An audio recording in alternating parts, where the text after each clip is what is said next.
So marketing can be easy. We make it like it's got to be some crazy science. Here's my favorite example ever, though.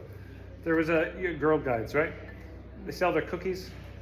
They're not that great. They're not terrible, but they're not great. But we buy them. Why? Because they manipulate us. They come to the door with the youngest amongst them, push them forward, and we just have to buy. So it's low on the ethics, but it is high on the, maybe it's the exception, but the hub's really good. Anyways, this one Girl Guide, she was in a wheelchair, and so going door knocking, her father was like, no, that's not going to work. So they came up with a solution.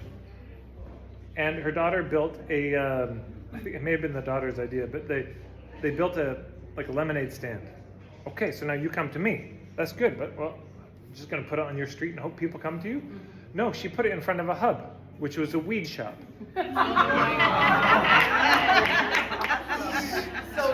So people walk out and just like, oh, sure, I'll buy a box of cookies. You should buy 10. I'm not that hungry. You will be. Oh, you got me there. All right. Talking sense. That's all you need to know about hub marketing. Okay.